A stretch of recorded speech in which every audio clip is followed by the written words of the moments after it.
4월 8일 월요일. 좋은 원두 같은 신앙. 어느 목사님이 워크숍 중에 점심에 방문한 카페에서 커피를 마시게 되었습니다. 그런데 커피 맛이 기대를 뛰어넘는 맛이었습니다.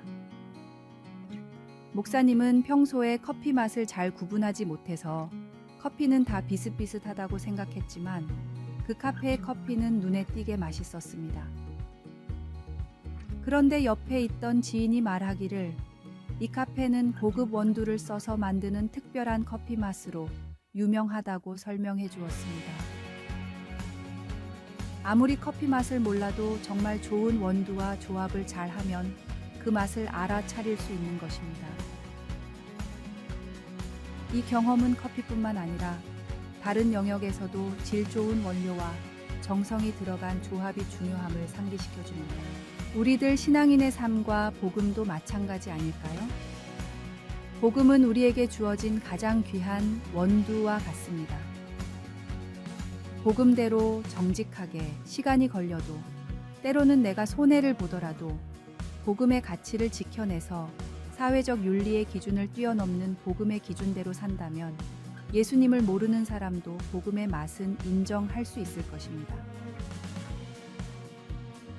최고로 잘 볶아진 원두는 바로 복음입니다. 좋은 커피 원두는 함량을 지키고 좋은 물을 사용하면 자연스럽게 좋은 맛을 낼 수밖에 없습니다. 그 복음으로 그 맛을 모르는 분에게도 좋은 맛을 인정받도록 노력하면 좋겠습니다. 말씀. 내가 복음을 부끄러워하지 아니하노니 이 복음은 모든 믿는 자에게 구원을 주시는 하나님의 능력이 됨이라. 찬송 520장. 듣는 사람마다 복음 전하여. 오늘의 만나. 진정성과 헌신으로 복음의 맛을 세상에 전파하며 더 나은 사회적 윤리의 모범을 세워나가는 그리스도인이 되시길 바랍니다.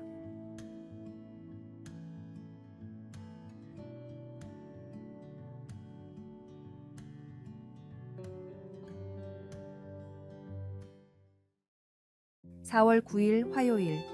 하나님이 도우시는 것 같이. 올레 카소는 코펜하겐에서 자전거를 즐겨 타는 사람이었습니다.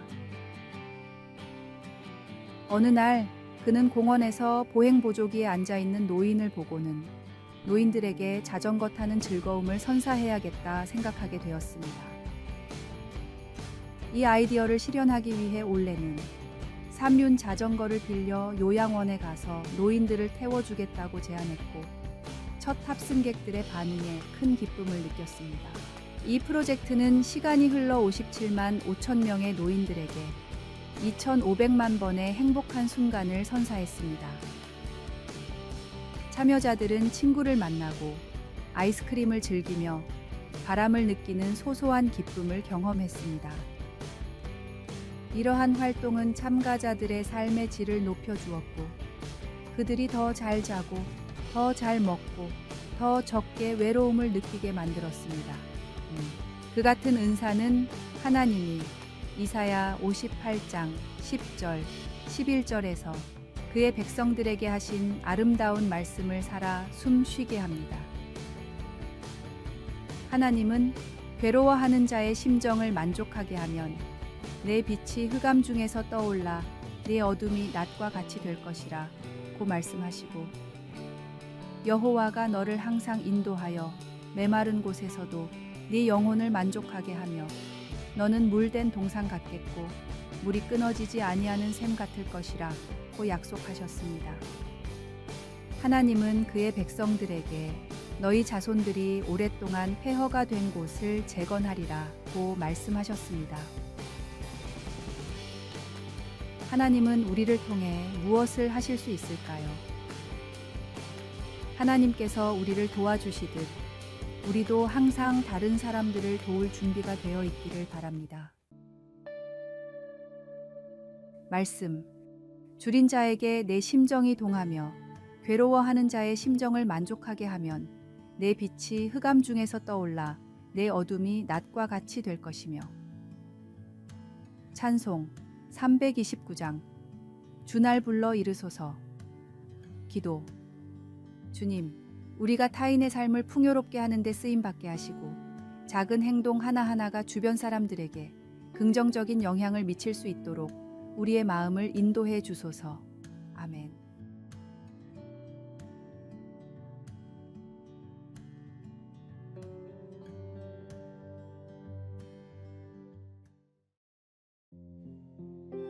(4월 10일) 수요일.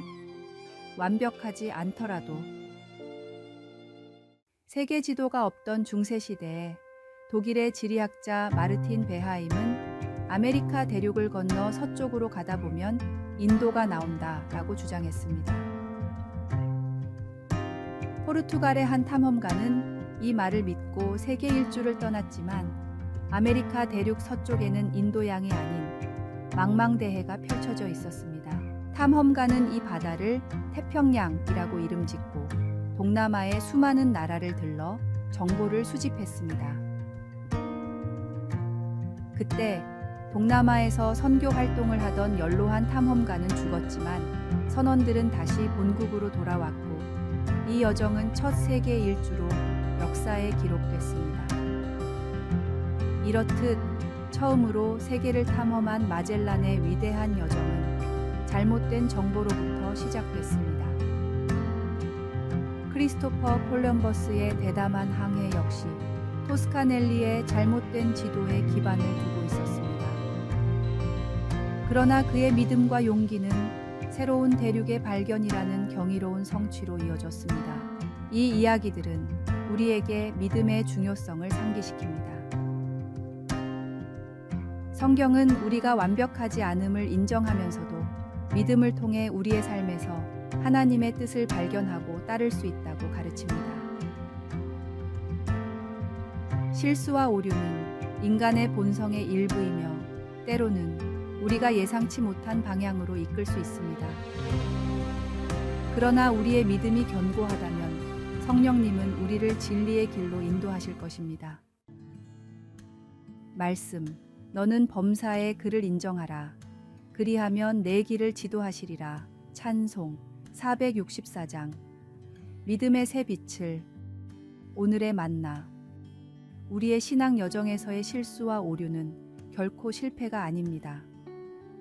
오히려 그것들은 우리가 하나님의 사랑과 은혜를 더욱 깊이 이해하고 그분의 뜻에 더욱 순종하는 삶을 살도록 도와주는 소중한 기회입니다.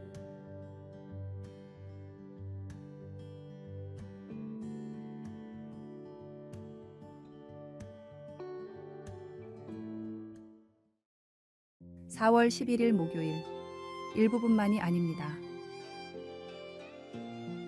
추운 황량함이 깃든 남극의 빌라라스 에스트렐라에 장기적으로 머물려는 사람들은 사전에 맹장을 제거하는 수술을 받습니다. 왜냐하면 그곳은 가장 가까운 병원까지 약 1,000km가량 떨어져 있어 만약 맹장 문제가 발생한다면 대처할 방법이 없기 때문입니다.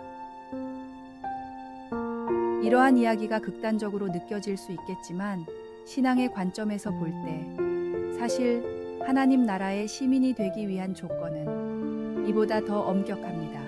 예수님은 사람들이 자신들만의 방식으로 하나님을 따르려는 모습을 보시고 제자의 길에 대한 근본적인 이해를 새롭게 정립하셨습니다. 예수님께서는 나를 따르고자 하는 자는 자신을 부인하고 자신의 십자가를 지고 나를 따르라고 말씀하셨습니다. 이는 주님을 우선시하며 그 어떤 반대적인 요소도 기꺼이 내려놓을 준비가 되어 있어야 한다는 뜻입니다.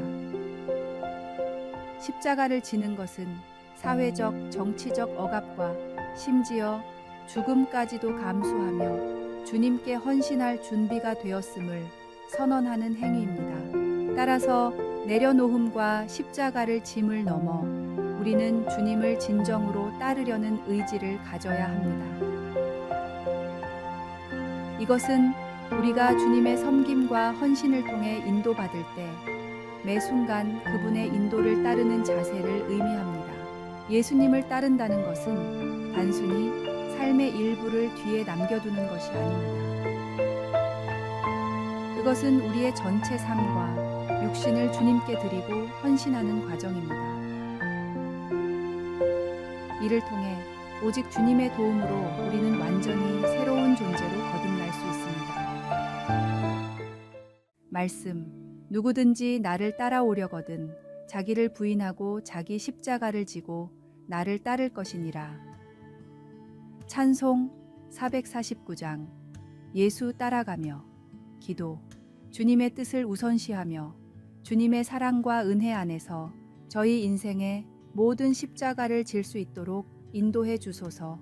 아멘.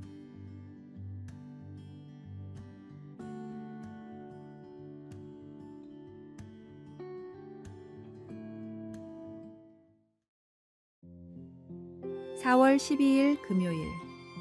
삶의 변화를 위한 환경 조성. 뛰어난 작문 실력을 가졌지만 워낙 놀기를 좋아해 책을 쓰지 못하는 한 작가가 있었습니다.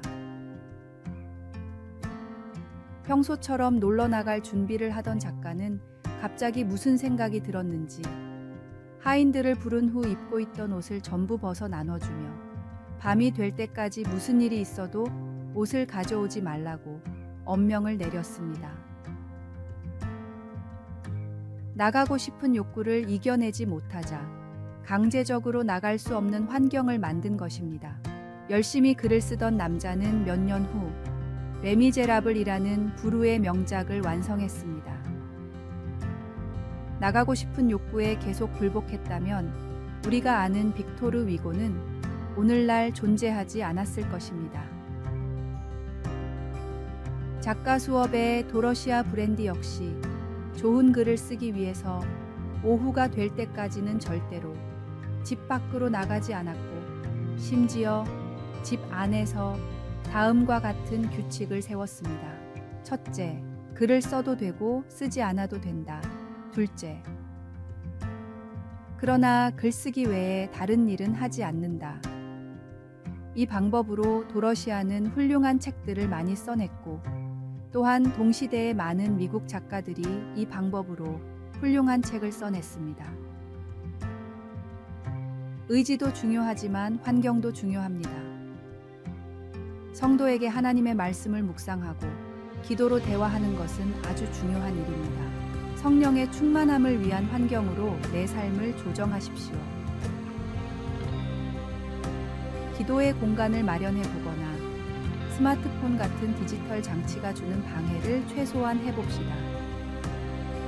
정기적인 예배 및 모임 참여와 말씀을 묵상하거나 영적 일기를 써보는 것도 도움이 될 것입니다. 말씀. 그런즉 너희가 어떻게 행할지를 자세히 주의하여 지혜 없는 자 같이 하지 말고 오직 지혜 있는 자 같이 하여 세월을 아끼라. 때가 악하니라. 찬송 573장. 말씀에 순종하여. 오늘의 만나.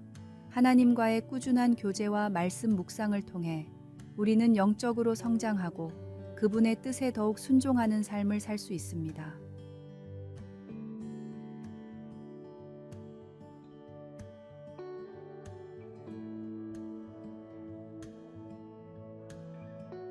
아래의 빨간색 글자 구독을 누르시어 더 많은 전도의 열매를 맺으시기를 기도합니다.